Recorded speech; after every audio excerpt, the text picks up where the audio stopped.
Hi Yves. Hi Sylvain. Listen, I'm not asking you how are you because I know it's not going well for you.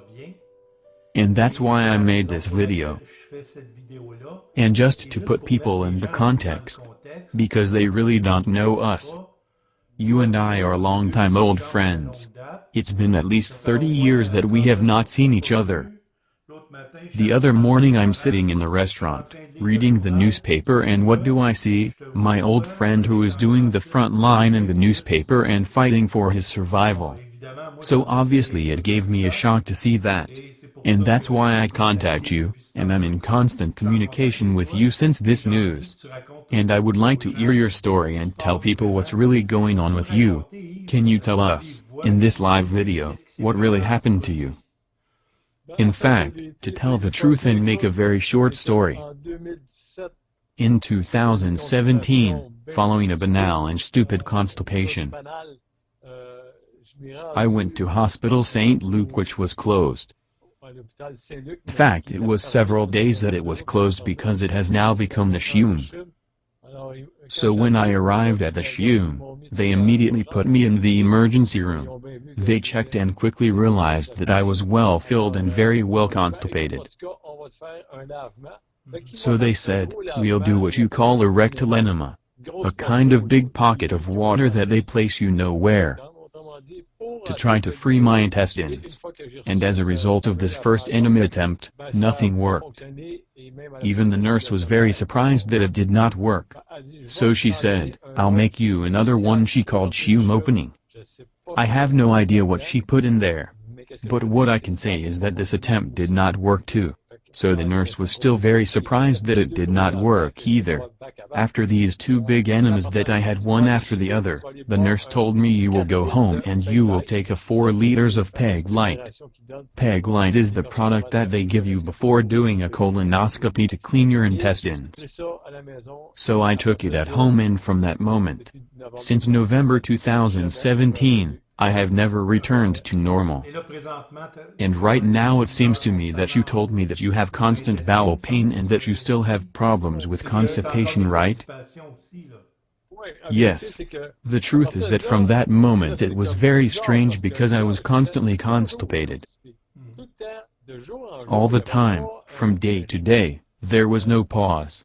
One day after another, 3 or 4 days or even 1 week, I had to go to the hospital again and again. Always constipated. So I did not find it normal to be in the hospital constantly. Always to get enemas and all those things. It wasn't normal because I was never sick before. I decided to change hospitals. I choose the Hawkesbury Hospital because it's a little closer to home to avoid waiting another 12 hours in an emergency. So like in the other hospital, when they saw me repeatedly like 4 or 5 times in the month, they finally decided to do a colonoscopy. So they removed 2 polyps by prevention and they told me, it's perfect now, you can eat whatever you want, everything is now in order. Then no, it's wrong. I still had constipation. Same thing. So I decided to go back to the CHUM. So they did several exams. I tell you in summary, but for 1.5 years they did all the exams possible. The cameras go through the top, the bottom and all the unimaginable exams. To finally make me say it's idiopathic, we find nothing. Either it's the irritable colon or it's purely a psychological state. That's what they say when they do not know what to say anymore. So again, I changed hospitals. I was in another hospital but I was returned because when you change hospitals it is difficult to enter another. So, to make a short story, I finally spoke with an old gastroenterologist and he told me, we'll do exams for the SIBO because your symptoms look a lot like that. I had already done research on the internet about SIBO and I found that the symptoms were actually similar. So, I went to the CDL private laboratory in Montreal, and the 2 hydrogen respiratory tests for the SIBO proved positive both. So I said, bingo. I just found my problem. Then, it is not easy to eliminate because in fact it is good bacteria that have migrated into the small intestine where they should not be, and it is here that the ravages are made. Therefore, that's why I always constipate, without too much going into detail. There are bacteria that create gases that are called methane, so I constipe easily, and there is poor nutrition, poor absorption, and now, forgive me for interrupting you, but you are not eating right now? No. I am not able to eat. I can eat very little and in very small quantities because as soon as I eat something, I feel bad. You told me you had lost 55 pounds in just a year and a half, is that right? Yes. I lost 57 pounds because you cannot feed yourself properly to avoid constipation. It's a vicious circle. I said to myself, I have to try to stop this, and I tried to do it with antibiotics that were designed for that, but there is only a 30% chance that it works. And I have tried it twice, but this treatment costs $800 each time. It's really not easy, even that most doctors do not know this disease well. They do not know the SIBO. So, after a year and a half you are finally diagnosed with SIBO disease? Yes, I have the result of my exams that are approved, certified and totally positive, proving that I have the SIBO. And all the while, you could not work, I guess. No. Right now you are off work. You also tell me that you had completely lost everything. Yes. I lost everything of my savings. Materially, I had to sell a lot of things to try to survive.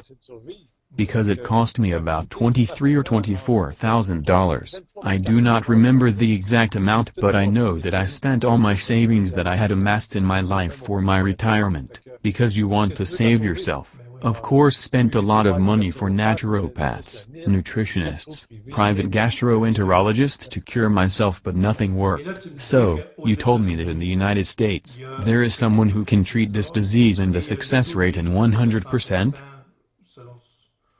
Well, listen, the world-famous place for this is Cedars-Sinai Lab in California, Los Angeles, and it's Dr. Mark Pimentel, and it's the best place in the world to treat that. This is an hospital, not a simple clinic.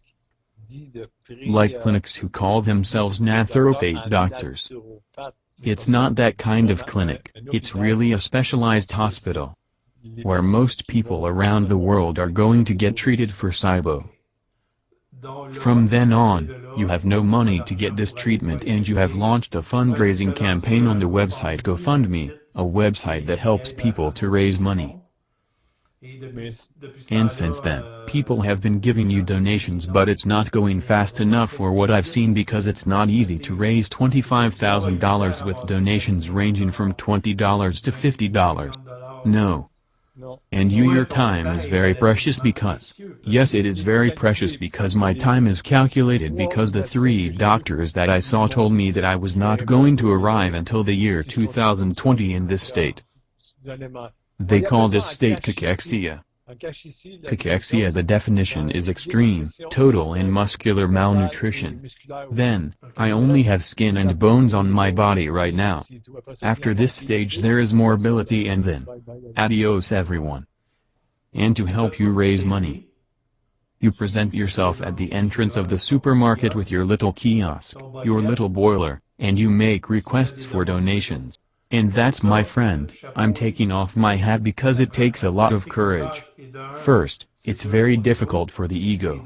And 2, you really do not have the health to present yourself for a whole day in front of the entrance of the supermarket to beg for money. It's unreal, because I know you, and I know you're a person who has never smoked, who has never taken alcohol, who had a pretty healthy life. And you were somebody who worked honestly and had a normal lifestyle. And the next day, boom, you are in this situation. My normal life is stopped in November 2017. And yes, you're absolutely right, it's not easy to come to the supermarket with his little boiler, and his little chair to go for help by cash donations. I find you really very determined to do that. When I did it, it took me 2 days to recover. Because I was totally exhausted.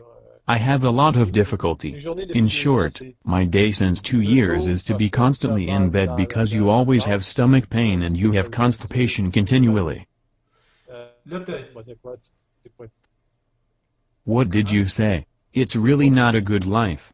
No, and there, you appeared in some newspapers like for example the Journal de Montreal, Canada Français, La Voix, and a English newspaper? Yes, your local newspaper. Okay. And with that you did not have a positive fallout? Following these media appearances? In the sense that no one has offered to heal you?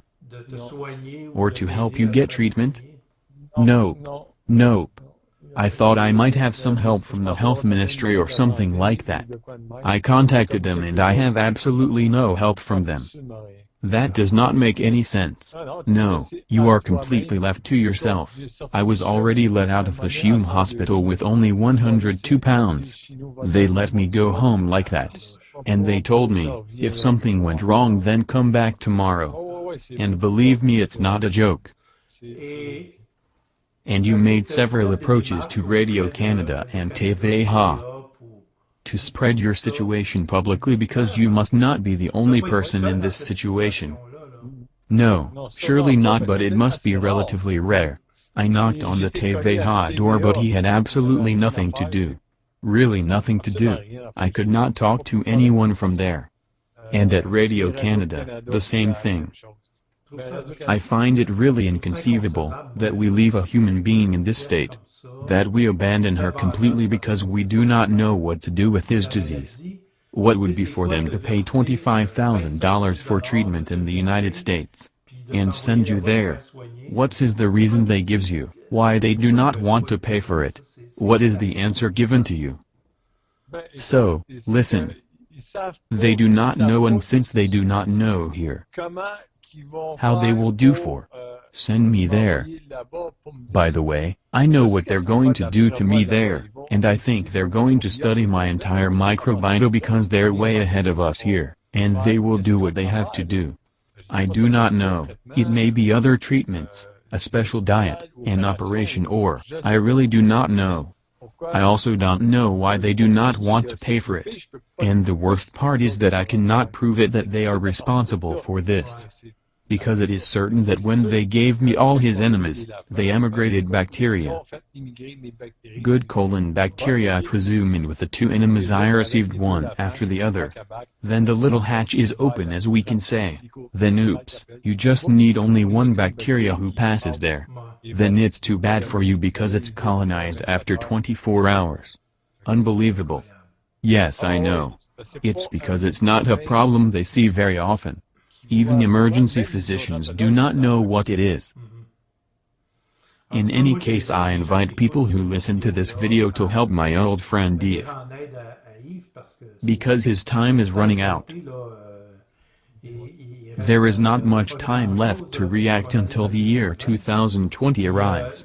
I often look at your GoFundMe campaign. I see that people are generous, but the rhythm to raise money is too slow. We are still far from $25,000. It's an emergency right now. I knocked on several doors of people I know by contacting them for helping me, and they were very surprised about my situation. But now it's getting a little bit quieter. Then I really have to find a way to get money faster. Yes, indeed, it has to move faster. I have no intention of dying this way at home. I know it. I see how much you do not want to die. Go sit at the entrance of the supermarket with his boiler to raise money. It shows how much the person really wants to live. Listen, I am, and I persist, to telling you that I am behind you with all my heart, to help you. I will not abandon you. Currently, like you know, that I am doing several things to help you. I invite people, if they have the power to do something, to do the same thing to save your life. Because you are a really good person, a really good friend. And you do not deserve to be abandoned like that. No, you are absolutely right. It does not make sense to be abandoned like this. So, finally, if you had a last word to say to the people who donated, or they will do it soon, what would it be? Well, to all those who gave me donations, it is certain that I thank them sincerely. It's so nice from them. And for those who want to donate, it is very easy. You just have to go to the GoFundMe and click on the I support button.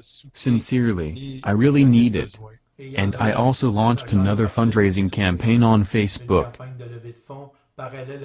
in parallel with this one to increase your chances of success, so that you can quickly reach your goal. I invite people to participate. Anyway, I will put the links in the video, the GoFundMe address and the Facebook address. So, that's it, Yves. I wish you good luck. Do not give up. We are behind you. And we hope wholeheartedly that you spend the year 2020 with us. Yes, I hope so, because I would love to have a music party like the good old days. We will make one. It's been so long that we have not done it. We will make one, I promise you. Sylvain, I want to thank you very much for all your help, and please, all the others, help me. Please, it's really serious. Yes, it's an emergency. If you intend to save a life, go to his GoFundMe page. Okay, go and rest, my friend. And above all, take good care of yourself.